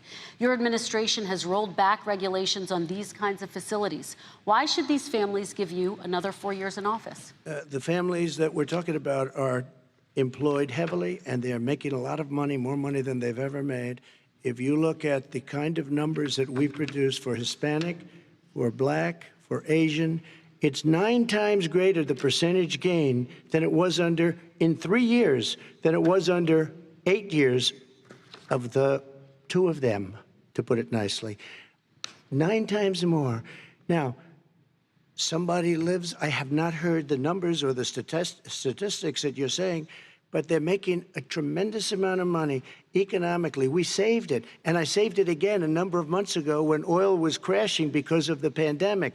We saved it. We got, say what you want about relationship, we got Saudi Arabia, Mexico, and Russia to cut back, way back. We saved our oil industry, and now it's very vibrant again. And everybody has very inexpensive gasoline. Remember that. Vice President Biden, your response, and then we're going to have a final question for both of you. My response is that those people live on what they call fence lines. He doesn't understand this. They live near chemical plants that, in fact, pollute, chemical plants and oil plants and refineries that pollute. I used to live near that when I was growing up in Claymont, Delaware. And all the more oil refineries in Marcus Hook and the Delaware River than there is any place, including in Houston at the time. When my mom get in the car and when there were first frost to drive me to school, turning the windshield wiper, there'd be oil slick in the window. That's why so many people in my state were dying and getting cancer. The fact is, those frontline communities, it doesn't matter what you're paying them, it matters how you keep them safe. What do? And you impose restrictions on the pollutions the pollutants coming out of those fence line communities. Okay, I have one final question. Would he close down the oil industry? It falls. Would you close down the oil industry? By the way, I would transition from the oil industry, yes. Oh, I will that's transition. a big statement. It is a big statement. That's a because big statement. I would stop. Why would you do that? Because the oil industry pollutes significantly. I see. And here's the deal. But That's you a can't big do statement. that. Well, if you let me finish the statement, because it has to be replaced by renewable energy over time. And I'd stop giving to the oil industry, I'd stop giving them federal subsidies. He won't give federal subsidies to the gas, to solar and wind. Yeah. Why are we giving it to oil industry? We actually do give it to solar and wind. And that's maybe the biggest statement in terms of business. That's the biggest statement. Okay. Because basically what he's saying is he is going to destroy the oil industry. Okay. Will you remember that, Texas? Will you remember that, Pennsylvania, Oklahoma? Vice President Biden, let me give you 10 seconds to respond, and then I have to get to the final question. Vice President Biden. He takes everything out of context, but the point is, look, we have to move toward a net zero emissions. The first place to do that by the year 2035 is in energy production, by 2050 totally. All right. One is he final going to get question China to do both. it? No, we're finished with this. Is he we going have to to get move China on to our final question. No, We have to I'm move going on to to our final rejoin question. Paris Accord and make China abide by what they agreed to. All right, this is about leadership, gentlemen. And this first question does go to you, President Trump. Imagine this is your inauguration day. What will you say in your address to Americans who did not vote for you? You'll each have 1 minute, starting with you, Mr. We have to make our country totally successful as it was prior to the plague coming in from China. Now we're rebuilding it, and we're doing record numbers, 11.4 million jobs in a short period of time, et cetera. But I will tell you, go back. Before the plague came in, just before, I was getting calls from people that were not normally people that would call me. They wanted to get together. We had the best Black unemployment numbers in the history of our country. Hispanic, women, Asian, people with diplomas, with no diplomas, MIT graduates, #1 in the class. Everybody had the best numbers. And you know what? The other side wanted to get together. They wanted to unify. Success is going to bring us together. We are on the road to success, but I'm cutting taxes, and he wants to raise everybody's taxes, and he wants to put new regulations on everything. He will kill it. If he gets in, you will have a depression, the likes of which you've never seen. Your 401ks will go to hell, and it'll be a very, very sad day for this country. All right. Vice President Biden, same question to you. What will you say during your inaugural address to Americans who did not vote for you? I will say, I'm an American president. I represent all of you, whether you voted for me or against me. And I'm going to make sure that you're represented. I'm going to give you hope. We're going to move. We're going to choose science over fiction. We're going to choose hope over fear. We're going to choose to move forward because we have enormous opportunities to make things better. We can grow this economy. We can deal with the systemic racism. And at the same time, we can make sure that our economy is being run and moved and motivated by clean energy, creating millions of new jobs. And that's the fact. That's what we're going to do. And I'm going to say, as I said at the beginning, what is on the ballot here is the character of this country. Decency, honor, respect, treating people with dignity, making sure that everyone has an even chance. And I'm going to make sure you get that. You haven't been getting it the last 4 years. All right. I want to thank you both for a very robust hour and a half, a fantastic debate. Really appreciate it. President Trump, former Vice President Joe Biden, thank you to Belmont University for hosting us tonight. And most importantly, thank you to those watching tonight. Election Day is November 3rd. Don't forget to vote. Thank you, everyone, and have a great night. Thank you. And with that, moderator Kristen Welker, who has done a superb job moderating this debate for the last hour and a half, thanks the candidates, President Trump and Joe Biden. Both of these men landed blows tonight. We heard them go after each other's character. We heard them go after their position on the issues. But at the same time, this was much closer to a real debate than what we saw the last time they were together a few weeks ago. They talked about climate. They talked about immigration. They covered foreign policy. They talked about China. They discussed race in America. They talked about health care and on. This was a substantive debate, I think a much more valuable debate for the American people.